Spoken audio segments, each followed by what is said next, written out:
1.5 kilometre ಅಂತರದಲ್ಲಿ ಸ್ಪೇಡೆಕ್ಸ್ ಉಪಗ್ರಹಗಳು ಹಾಗೆಯೇ ಶುಕ್ರವಾರ ರಾತ್ರಿ 1.5 ಕಿಲೋಮೀಟರ್ ಅಂತರ ಈ ಬಗ್ಗೆ ಇಸ್ರೋ ಮಾಹಿತಿಯನ್ನು ಕೊಟ್ಟಿದೆ. 50 ಗಮನಿಸ್ತಾ ಹೋಗೋದಾದರೆ 3 ಮೀಟರ್ಗೆ ಅಂತರವನ್ನು ಇಳಿಸಿ ಡಾಕಿಂಗ್ ಯೋಜನೆ ಇದು. ಬಾಹ್ಯಾಕಾಶದಲ್ಲಿ ಜೋಡಣೆ ಪ್ರಯೋಗ ಉದ್ದೇಶದಿಂದ ಸ್ಪೇಡೆಕ್ಸ್ ಯೋಜನೆಯ ಅಡಿ ಉಡಾಯನ ಮಾಡಿರುವಂತಹ 2 ಉಪಗ್ರಹಗಳು ಶುಕ್ರವಾರ ರಾತ್ರಿ 1.5 ಕಿಲೋಮೀಟರ್ ಅಂತರದಲ್ಲಿದ್ವು ಅಂತ ಹೇಳಿ ಇಸ್ರೋ ತಿಳಿಸಿದೆ. ಶನಿವಾರ ಬೆಳಿಗ್ಗೆ ವೇಳೆಗೆ ಈ ಉಪಗ್ರಹಗಳ ನಡುವಿನ ಅಂತರ 500 ಮೀಟರ್ ಇರುವಂತೆ ಕ್ರಮ ಕೈಗೊಳ್ಳಲಾಗುವುದು ಅಂತೇಳಿ ಇಸ್ರೋ ತನ್ನ ಪ್ರಕಟಣೆಯಲ್ಲಿ ತಿಳಿಸಿದೆ. ಅವುಗಳ ನಡುವಿನ ಅಂತರವನ್ನು ಮೊದಲು 15 ಮೀಟರ್ಗೆ ನಂತರ 3 ಮೀಟರ್ಗೆ ಇಳಿಸಿ ಜೋಡಣೆ ಮಾಡುವಂಥ ಡಾಕಿಂಗ್ ಯೋಜನೆಯನ್ನು ರೂಪಿಸಲಾಗಿದೆ. ಆದರೆ ಡಾಕಿಂಗ್ ಯಾವಾಗ ಕಾರ್ಯಪ್ರವೃತ್ತವಾಗಲಿದೆ ಎಂಬ ಬಗ್ಗೆ ಸ್ಪಷ್ಟತೆ ಇಲ್ಲ.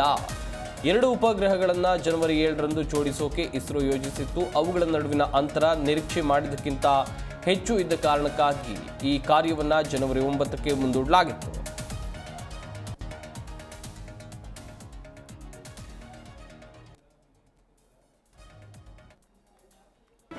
ಜಿ ಕನ್ನಡ ನ್ಯೂಸ್ ಈಗ ನಿಮ್ಮ ಮನೆಯಲ್ಲೇ ನೋಡಿ. ಎಲ್ಲ ಕೇಬಲ್ಗಳಲ್ಲಿ ಈಗ ಲಭ್ಯ.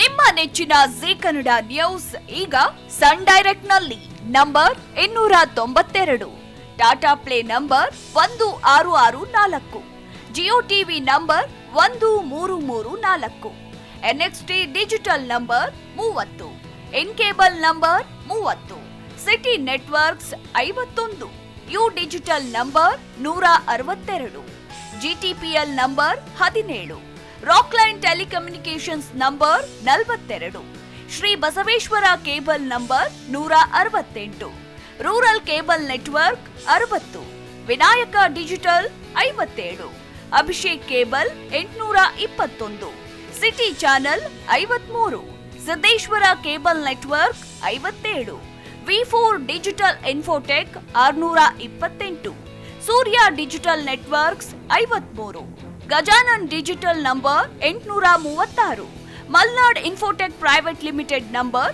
56, Metrocast number 830, Victory Digital number 167ರಲ್ಲಿ ನೋಡಿ ಆನಂದಿಸಿ.